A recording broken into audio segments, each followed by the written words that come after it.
Hello, everybody, and welcome back once again to another one of devCodeCamp's Alumni Spotlights. My name, of course, is Carl Peterson, and thank you so much for listening, reading, watching, however you're consuming this.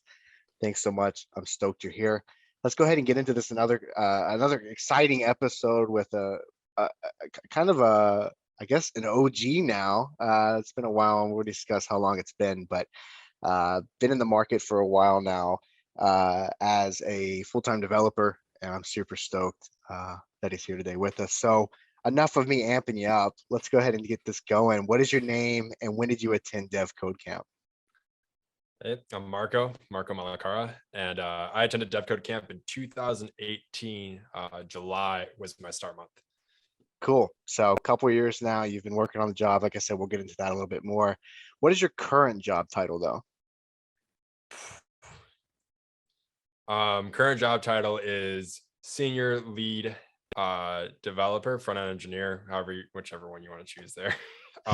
You said it with Current, hesitation. well, because currently I'm operating as an architect, but that doesn't take place until August, that official title change. Gotcha. That makes sense. All right. So I'm always interested, what got you going in code to begin with? Um, As far as the you know, interest, not professionally, obviously. so I guess like to really drill it back, I built my first PC when I was 16. Before that, I was the kid that would take apart like a lot of phones and like just mess with tech in general a lot.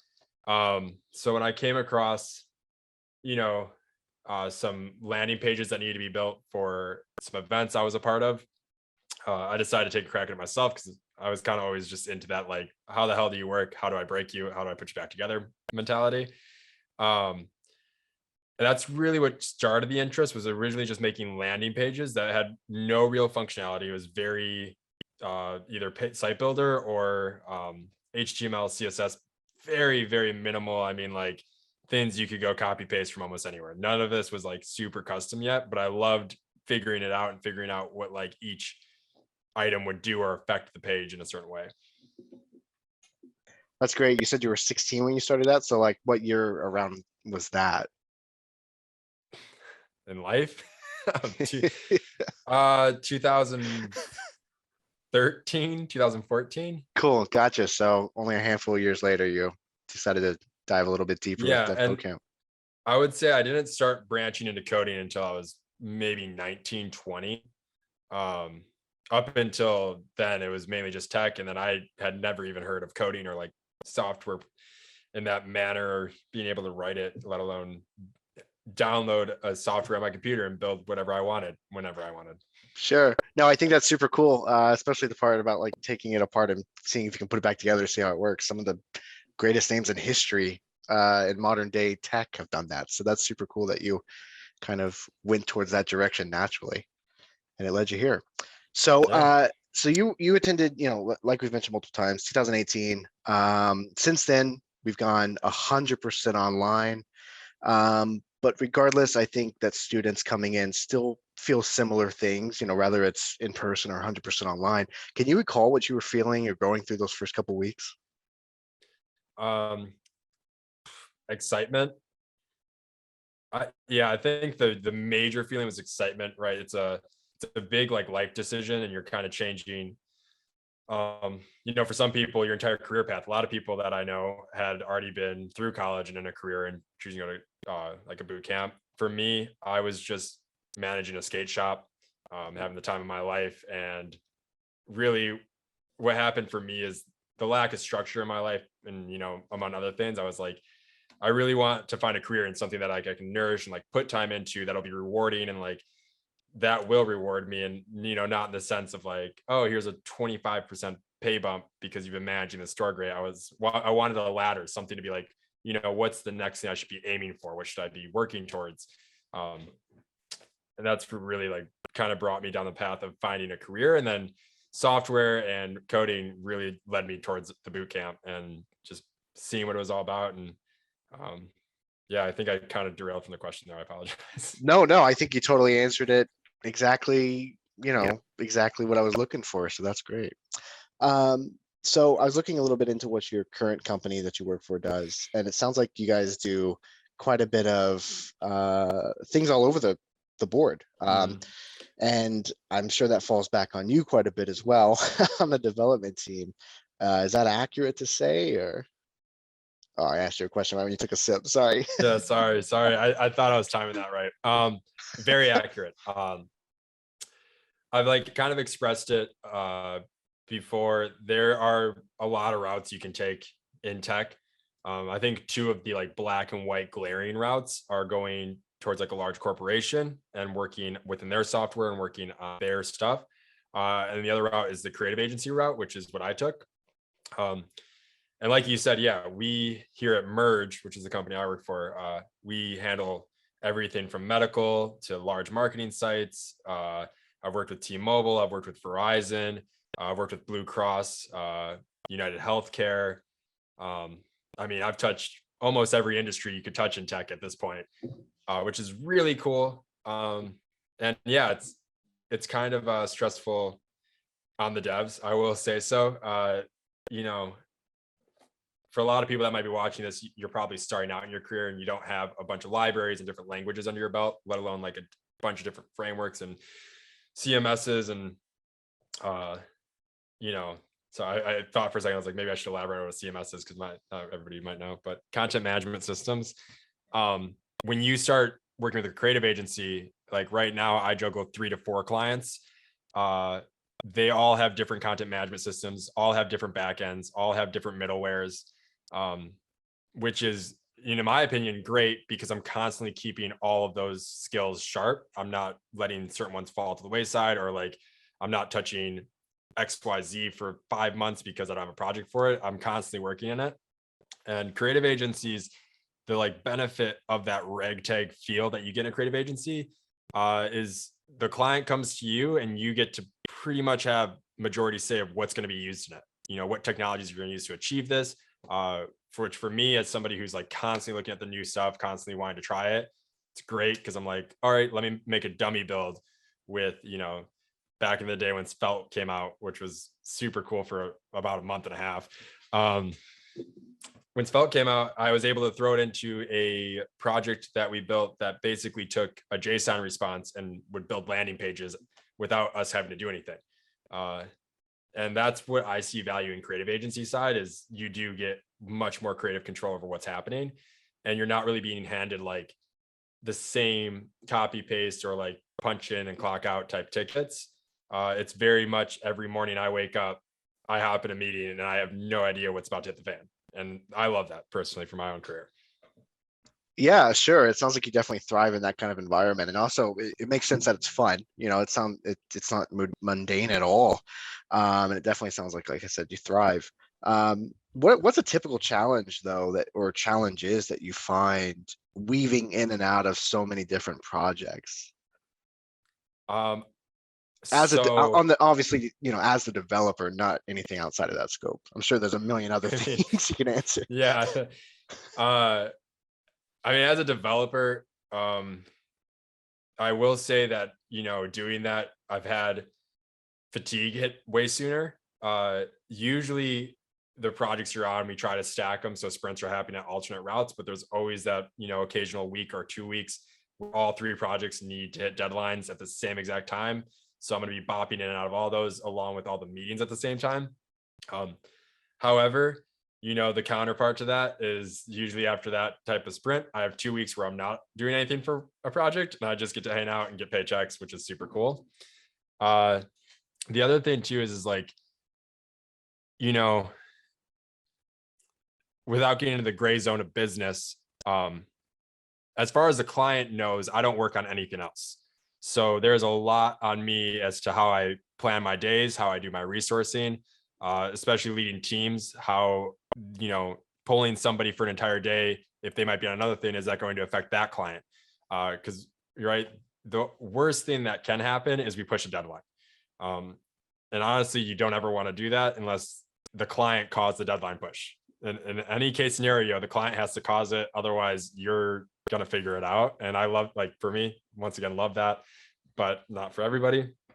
I'd say, I think that's like the hardest part is, you know, there's not the stability of here's your 5 tickets for the 2 weeks that you're going to work on. It's, hop in a meeting, we need these 3 things done, go to the next meeting, we need these 4 things done, and then taking a step back and being like, all right, how does this all line up and where can I plan to do this?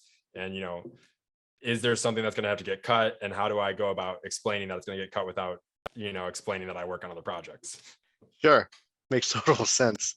Yeah. So I was curious, Marco, kind of like the devCodeCamp groundwork, how much do you contribute that to being able to kind of dive head first into those kind of that unpredictability that you especially, I think all developers have that, but you Mhm. especially because of, your line of work. Um, I definitely attribute a lot to devCodeCamp. I also say that like in my line of work, like your social skills go a really long way, especially when you're this client facing. But devCodeCamp, and what I'll say about every camp, my brother's going through boot camp right now. Whatever language they teach you, it's great, it's valuable. Honestly, doesn't matter. The most valuable thing that I got from devCodeCamp, that everybody I think will get from devCodeCamp, is the ability to teach yourself a language.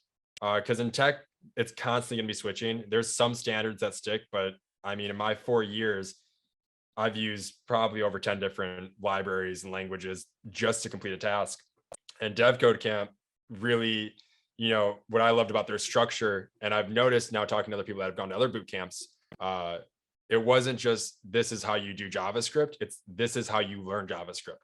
And once you learn those foundational elements, you can hop into almost any other framework and be like, this is how you approach it, this is how you digest it, this is where you kind of like increase what you're taking in.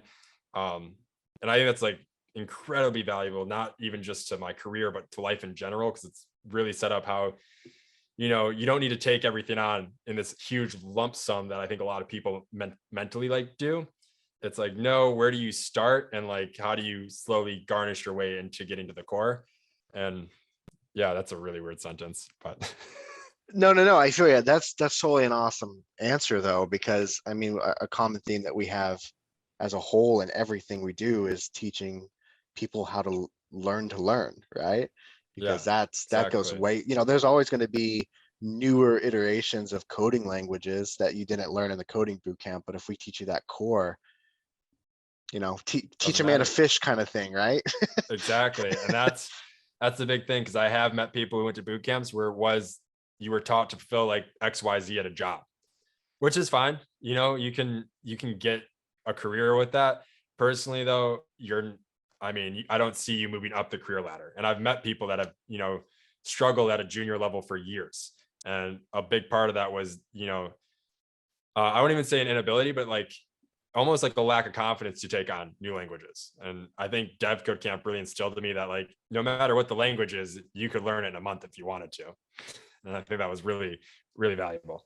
Yeah, it's also like super inspiring as an individual. It's like, okay, yeah, I guess I can do this. Yeah, That's exactly. great. We all love to see you thrive, and you definitely have been doing plenty of it since 2018, since you Yeah. left. Actually, that leads me up to my next question.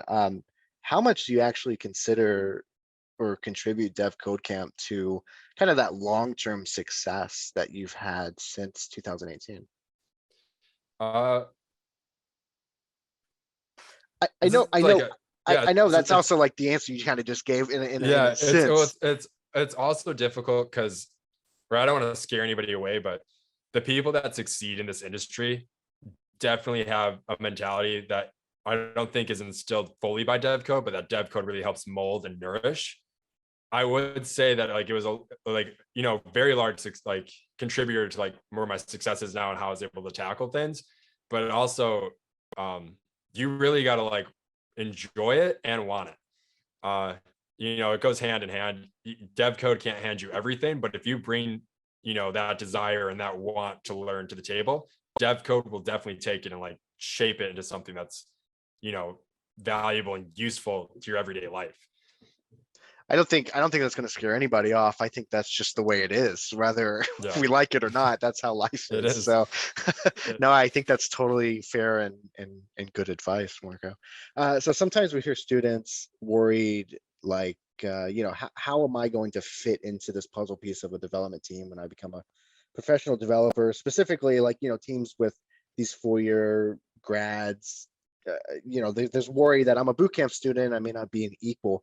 Is that a real thing, or is it just kind of, I mean, So what's your opinion? I'm laughing because I did read this question earlier on, and I have a great example for this one. One, no, nobody cares. Nobody is here asking you where you went to school or what career you did. At the bottom of the day, nobody cares what you did or where you came from. The only discussion you'll ever get to that level is right the people you're working with on a daily basis, and none of them care either. But a great example of this is, at least from what I've seen, especially with colleges, and not all colleges, right? They're valid and they have certain programs that are better suited, like machine learning and stuff, that you should go to college and maybe get a degree in that. That's a little more mathematician side. But as far as web development goes, we've had people, like the one that pops up most, and this sounds crazy. We had somebody at my old creative agency apply from MIT, and we had to turn him down because he didn't know the current standards and the new languages we were using, and to get him up to speed would have taken too long. And that's the big argument in tech, especially like when you see a lot of people that did come from boot camps succeeding faster, because tech changes so fast that if you are in that 4-year college, you kind of fall behind because you have to wait for the books to be written and people to like go over it. Where at a boot camp, your teacher can and this is a great example. Mike, who used to be a teacher when I was going there, I believe he's the CFO or something now. COO, yeah. COO. I wanted to learn .NET Core because it was .NET with React, and it was really cool. Mike took a weekend, learned it, and then taught me a course on it the following Monday, which is something that won't really happen in a college setting because there's more of a structure to the system. So we've noticed that boot camp graduates tend to fare a lot better. But as far as your fear with fitting in, nobody cares at the end of the day. Besides like maybe a back and forth comment of like, oh, would you like go to school? And you're like, oh, I went to a boot camp. And they're like, oh, that's cool. And then that's about it. So it doesn't leave that conversational element at all. No, because once you're in a career, and I think this was something really a great way to look at this is when I first started, because I left a management position, I messaged my boss and I was like, hey, not feeling too great today, like I'm not going to come in, is that okay? And he responded with a question mark, and he's like, do what you need to do, dude. Like, are you like, if you're going to hit your deadlines, I don't care what you do. And that's really what it is. You're entering a field where everybody's an adult and accountable for themselves. Nobody's going to be sitting there like snooting you or like looking at like every like little thing you've done, except for code reviews. Make sure you're good in code reviews. But otherwise, everybody's an adult. They all came from different backgrounds. Some people that I've worked with didn't go to boot camp or college. They had just started working in tech, and this is where they got. I think it's a very fluid state of how you get into tech, and nobody cares as long as what you're presenting shows that like what to do. Yeah, no, definitely, for sure. That's a very real mentality. If you can get the job done, that's all anybody usually cares about, except for those one-off things you mentioned. So Marco, we're wrapping up now. Got 2 more questions left. Kind of to piggyback off of that question I just asked, in those starting days after devCodeCamp, how did your skill set compare to others on the team? Was it comparable, or? I mean, I excelled really fast in my career. So I think it wasn't comparable in the sense that like a lot of times we would see scenarios pop up where somebody would be like, we need to do this, like it's going to utilize this. And somebody would be like, well, I don't know that, so I'm not going to do it. I'm not comfortable doing that. And then I would just say, sure. I wouldn't say if I knew it or not knew it. I just assumed I could figure it out. And usually I could. And that was how I approached it. Take that with a grain of salt, because it turned into a lot of late nights of like teaching myself things. But, I would do that all over again for the place that I'm at my career this young and like this soon into my career. I'd constantly do that. And I think that's a really big hammering point, that even though this is your career, tech is also like, this sounds so cheesy, but software and, engineering, it's a lifestyle. Like in my free time, I still build projects. I do freelance projects. I am building my own things. I'm testing out new things and seeing what I can break or For me, like I specialize in animation, so I'm constantly in new animation libraries, seeing what they can do, seeing what the load times are, seeing how much it affects, a website. And for me, that's just something that I have general interest in. And as long as you keep that curiosity about you, you'll strive much farther than a lot of people. And I think devCodeCamp, really, I don't want to say made me cocky, but it like instilled a level of confidence in me to where I was never worried of failing. I was like, no, I can, dude, I did a boot camp in, 3 months. I can figure this out. It's like, Yeah, bring it on, right? Yeah. That yeah, your answer totally the start of that did not end where I thought it was going to. I thought you were going to say the opposite, but it seemed like you excelled more than the others pretty quick. That's excellent. Also, yeah, what you said about, how it's a lifestyle. I mean, it has to be. It's the fastest moving industry in the world. yeah, So if you're not on top of it, then you're going to be behind tomorrow. So that's awesome. Man, this is the very last question. Thank you so much again for doing this, making time. I really appreciate you, and this of conversation was course. great. Thank you for having me here. Oh, absolutely. So this is the last question. I end every single one of these with the exact same one, because I think there's a lot of value to it. So if somebody was watching this right now, or listening, or reading the blog post, whatever, Mhm. if they were consuming it somehow, and they were really thinking about pursuing Dev Code Camp, what would you say to them? Do it.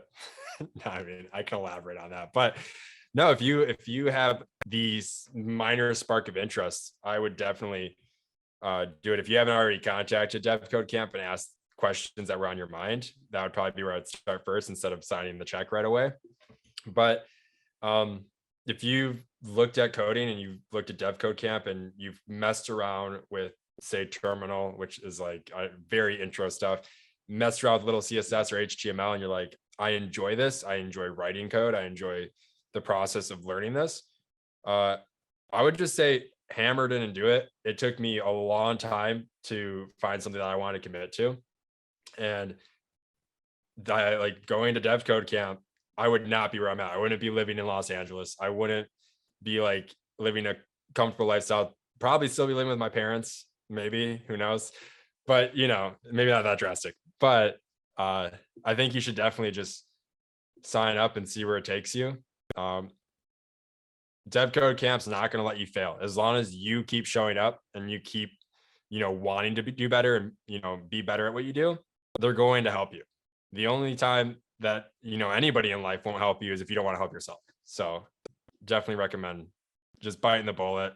It's terrifying, but it is so worth it. And after the hell of 3 months, because it is hell, I'm not gonna like beat around the bush. It is rough. It is one of the most rewarding feelings in the world. Amazing.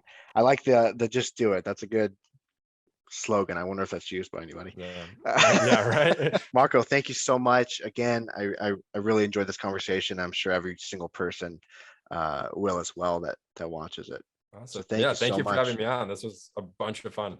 Absolutely. Thank you so much. And thank you again for everybody that tuned in, and there's so many. This is growing by the month. So by the end of Awesome. the year, I'm going to say like 30 things, but regardless of what you're watching it on, I'm not going to list them all out anymore. Thank you so much for watching. We really appreciate it. Marco, thank you so much. And I will see you guys in the next one. Bye-bye. Thank you, Carl. Bye. Absolutely.